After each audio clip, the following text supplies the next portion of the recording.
Hi, once again, ladies and gentlemen. Welcome back to the 2017 Sedona International Film Festival. I'm Tanya June Moore here live at the Sedona Rouge, and I have another wonderful filmmaker in my chair. It makes me so happy. Please introduce yourself and your film.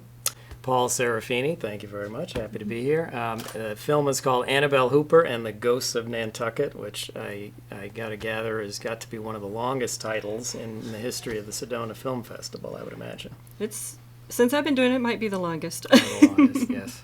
What's the movie about? You gave me a little tidbit earlier. It's a family genre film. Pretty much Nancy Drew meets the Goonies, if you want to get it into the Hollywood context of it's Die Hard meets Sense and Sensibility. This is kind of Nancy Drew meets the Goonies. So it's a family action-adventure film, and with a young, aspiring mystery writer named Annabelle Hooper, who's very curious about things, and she is looking for inspiration for her next novel, and she vacations on Nantucket Island with her family, and they rent a house there, and of course the house is haunted. So she's got to figure out what that's all about, and she meets some friends on the island, and it's has romance, it has action, it has thrills, it has scares, all kinds of things. This is very much I feel like a throwback to my childhood, like the Scooby-Doo mysteries, the Hardy Boys, and you got it. And I still love all of those. We still watch them and read them. Is that what attracted you to making this film? No, without question. I mean, I grew up on movies in the 70s and 80s, so Jaws, Raiders of the Lost Ark, All the President's Men, The Goonies. I mean, every kind of different genre I was into, but the mystery genre has always been something that's fun because it gives you the opportunity. As a director or as a creator, it kind of gives you a wide palette to work with, because you can have scares in it, you can have action in it, you can have comedy in it, you can have touching moments in it, and so it kind of gives you the nice playing field there. Yeah, and I do think I miss those family-oriented action movies where we can really bring the kiddo in and let him enjoy it with us. You screened this morning, and what was the response from the audience? It's interesting. We've had 2 screenings here, and one was 2 days ago at the Sedona Performing Arts Center, and where the festival, as amazing as the festival is, bussed in hundreds of kids from local Sedona schools to come and see the movie, and we're probably far more thrilled they were just getting out of class for the morning than seeing me, but I have no illusions there. But they seemed to eat the film up and absolutely loved it, and were laughing at the right points, screaming at other points, gave me an extremely hard time about one point in the movie, and were cheering at the end. So it was all really great. And then this morning we had a screening over at Harkins, and the theater was pretty much full, and that was an older crowd. Now, I think there were only a couple of kids there, 2 or 3 kids, maybe a few at the most, and they were just as ravenous over the film, which was great, and they laughed at all the right points and cried and all of that kind of thing too. So I think what's been very heartening for me is that the film has come out, which is kind of what it was always designed to do, but to be a full family film, and by that I mean a film that kids can enjoy of multiple ages, and their adults, their parents rather, can watch with them and not be rolling their eyes through the entire thing. Thank you. There's adult humor in it. The locations on Nantucket are beautiful where we were able to shoot, and so it's definitely a visually exciting film too. So. What was it like getting that phone call from Patrick that you got into this festival?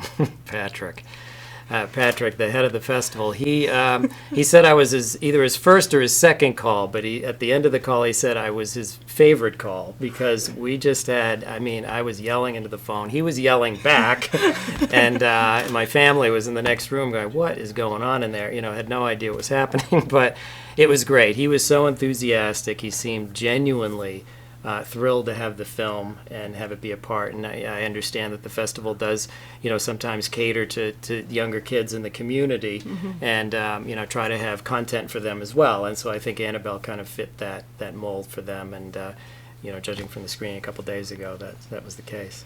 And you're here at the film festival. You've been here at least half the week. And what's it been like for you? It's been terrific. I've never been to Sedona before, and so this was my first introduction to it. And the film festival takes such good care of everybody who's a participant here, whether you be a filmmaker or a patron or a volunteer. I mean, everybody who's here seems to be genuinely having such a good time, so well taken care of, so well organized, and the entertainment is great, and the venues are great, and I just can't say enough positive things. And you were on a panel as well, the distribution panel, and what was it like being on a panel like that? Because people are talking about how it was really helpful to them. I've heard that, and at an event last night, a lot of people came up to me and said that they really got a lot out of it, which is great. The truth is that I got a lot out of it too, because Patrick has such a wonderful way of picking panelists, a good mix of panelists, because on there, we had, there was a film buyer that was on there, there was a documentary short filmmaker that was there, there was a long-form documentary documentary filmmaker there, and then there was myself, who was more of a feature commercial film and a filmmaker, and so we kind of got a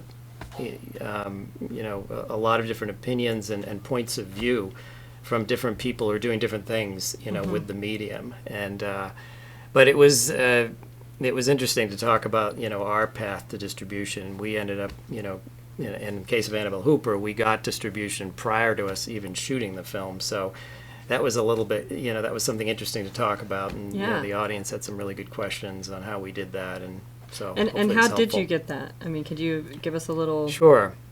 With Annabelle, it took a few, just like many independent films, it takes a few years to get some of these off the ground. And that was certainly the case with this one. But we kind of took the time to kind of do it right, or at least what I think is right, and the common sense way to do it, and kind of build a package, starting with your script, and then build the other pieces around it and try to make it as attractive as possible. And so we started with a script, and it wasn't, it couldn't be just a good script or a very good script. It had to be a great script. And so we didn't move anywhere until that was a great script. And then we got some actors attached, and we got the lead actress, Bailey Madison, who plays Annabelle Hooper, who's a very rising star in the young adult world especially. We got her attached. She loved the project, and she actually came on board as a producer as well, which is the very first project she's been involved with, and that's she's ever had a producing role in. And then we got a couple of actors, other actors as well. The young boy who plays the annoying older brother in the movie, Jake, his name is Robert Capron, and he was in all the Diary of a Wimpy Kid movies. And so he brought an audience as well. And so we had the actors, we had the script, and then the next piece was to get some money in the door, to get some private investment in the door, because nobody wants to be, the first money in the door. And so we were able to do that, raise some money for the film, about 15 to 20% of the budget. And so with those pieces, then we had a real package. We took it to AFM, American Film Market, a couple of years ago, and pitched it around to some distribution companies, just based on the merits of having the actors, having the script, and having some of the money in the door. And we got several distributors that were interested and met with us, and several that made offers, and then we went with One Mar Vista Entertainment, who've been a great partner with us. And then once we had the distribution on board, then you had the full package, and then the rest of the money came much easier. Congratulations. So that's thanks. a beautiful story. Especially in this industry, it's just really hard. It doesn't, I mean, one thing I've definitely learned is that there isn't any one way to do this. There isn't any one specific path or necessarily any right way. You just have to kind of do what's right for your project and kind of just feel it out, figure it out, and that's what we did. I'm always making this up as I go. I mean, that's just kind of the nature. Yes, absolutely. Well, I do want to open it up out here for a question. Elliot? So you nailed the aesthetic of the genre, but it's not your first attempt at kind of doing that. So could you speak to your history in the business and how that aided in you making a successfully, highly stylized film? A lot of my career I directed television for 20 years, and for some other companies, Nickelodeon, Disney, PBS, and I've always loved the family genre, and so this was my first feature-length film, and I wanted to do something that encompassed a lot of my interests and my background, and I wanted to stay in the family genre because that's kind of my wheelhouse, and it also I think it made it more attractive to investors too, because if you're a first time, I mean, I'm not a first time director, but a first time feature director. And I think that helps, put people at ease as well. If you're doing something, you've already had experience, at least in maybe another form of entertainment doing it, in this case, television. But, a lot of that just came from watching movies all the years and growing up. And one of the questions that I had today at the Q&A was that people noticed that there were a lot of different homages in the film to other films, and that's absolutely true. And that's my way of, paying tribute to all these incredible filmmakers that inspired me to pick up Dad's Super 8 movie camera when I was 8 years old and start bossing people around. And that's just kind of how it started that train rolling. So what's next for you? I've heard there might be a sequel involved. Yes, yes. Where can they see this film or the trailer? And Sure. Well, first, on the first film, the film is released through Marvist Entertainment, and you can get it now, shameless plug, on any on-demand service, on cable, satellite, online on iTunes, Amazon Video, Google Play, any of those services, for rent or purchase. Netflix and SVOD is in the works right now. DVD is down the line. Broadcast is down the line. It's all kind of happening. It's being licensed around the world, so it's already it's on the Disney Channel in Latin America. Fox bought it for Asia territories. The UK, Spain, Italy, so a lot of different countries are now going to be showing it. Annabelle was always designed to be a franchise where we could have, subsequent adventures, but of course a franchise is only as good as the first film. So we are hopeful that a second will go into production. We already have the script and, the distributor's on board already, but got to get the pieces in place and all of that. And my film production company, Angelina Pictures, which is based in Boston, we have several other features in development, a Christmas movie, a rom-com, and a few others.